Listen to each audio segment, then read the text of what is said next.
Hello, my friends. I saw with horror and disgust Trump's visit to my island, Puerto Rico, and as usual, he turns any visit into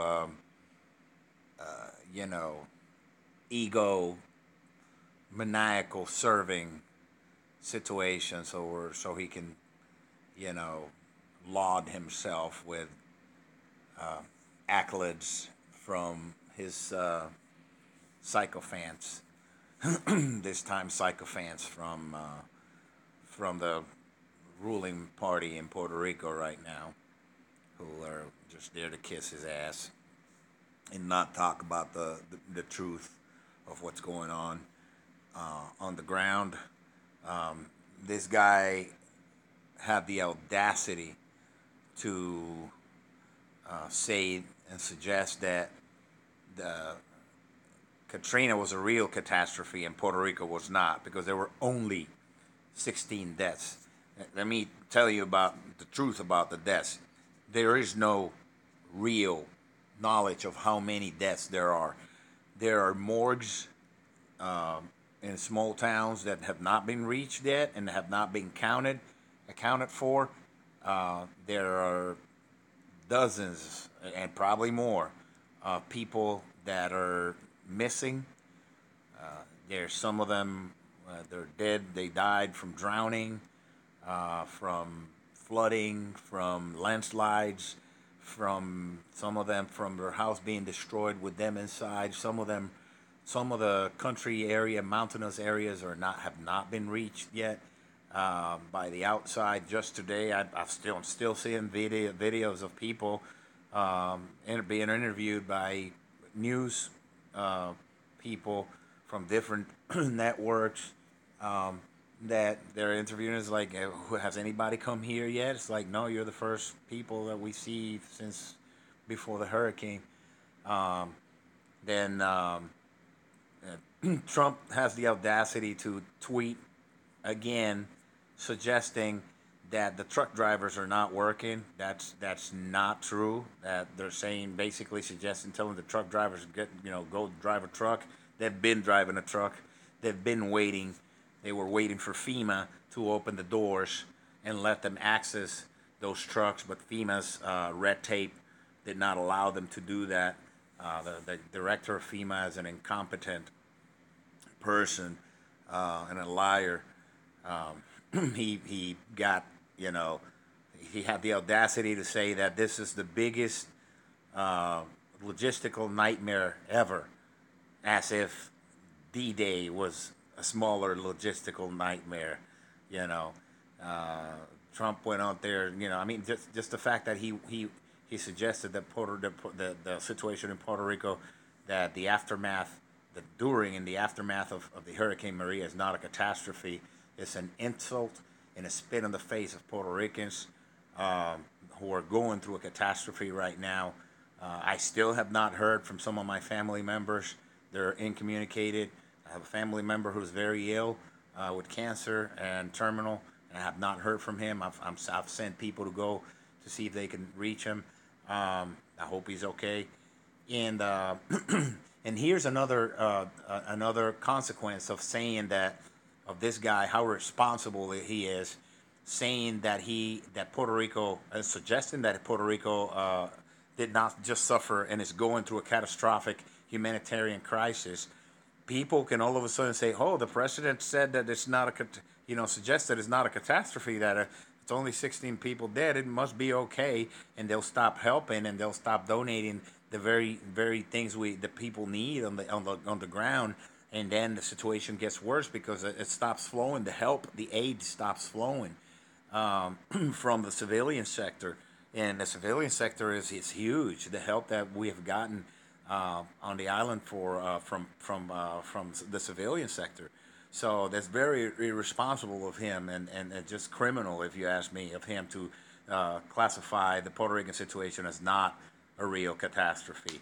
Um, you know, I mean, I just think he's grotesque. This person is grotesque. Donald Trump is an embarrassment to the United States of America, and to be honest with you, to the human species, the Homo sapiens, as the worst of the worst that could represent people. And him saying that the job that have been they have been doing has been great and all that stuff. That's not the truth. Then he made another mistake saying, calling Jennifer Gonzalez, the Puerto Rican resident commissioner in Washington, the congresswoman. She's not a congresswoman. She doesn't have vote. Puerto Ricans don't have vote. We're citizens. We get taxed. We are a captive market of the United States government and the shipping industry and the corporations. We don't. There's nothing. We have no say in it. Who sells in our island? Who does business in our island? But we have no vote for representation in Congress. So he called her a congresswoman, and she didn't correct him. Of course, the administration, the government, the governor of Puerto Rico, um, is in cahoots with with Trump and stuff like that. It's disgusting. That the way he's just a stamp for the administration. But then he goes to he didn't even fly around the destruction areas or anything like that. He just went to a place to give out some stuff, some food and stuff, just for a photo op, and started throwing um, the the paper towel rolls to people. What are you doing, man? First of all, you don't throw stuff at people. I mean, this guy's got no couth, no manners, no nothing. But you know, it's a complete disaster. This guy is, and just to go out there and insult Puerto Rican people like that, and then he has the audacity to go out there and say that Puerto Rico has upset the budget of the United States.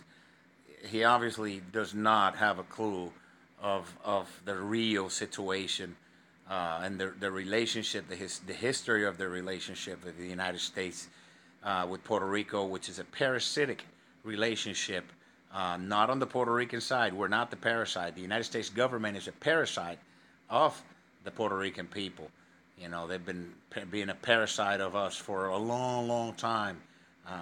With the Jones Act, with chemical experiments, on our citizens, with torture, assassinations of independence movement leaders, with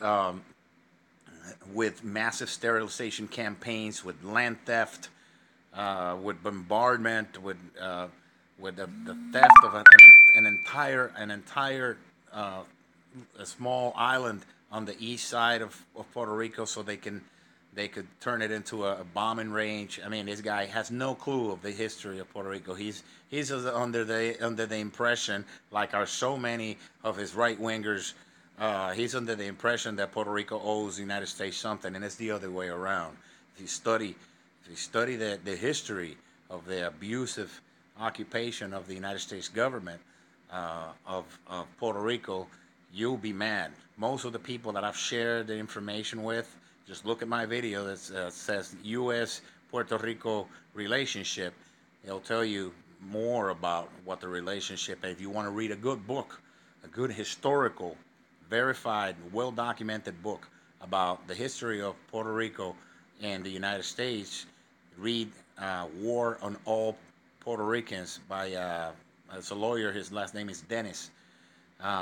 War on All Puerto Ricans. Read that book, and they'll give you a better understanding of the abusive relationship, the parasitic relationship the United States government has had with Puerto Rico.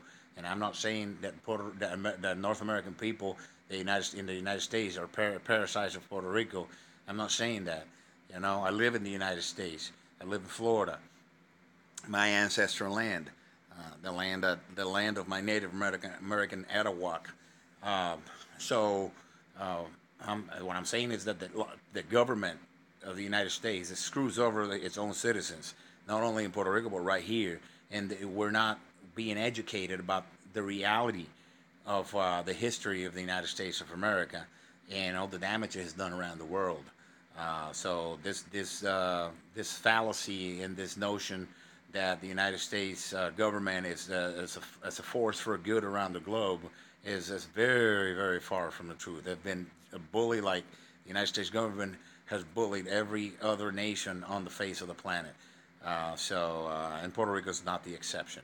So, but I think it was shameful what Donald Trump did today and the way he treated Puerto Ricans.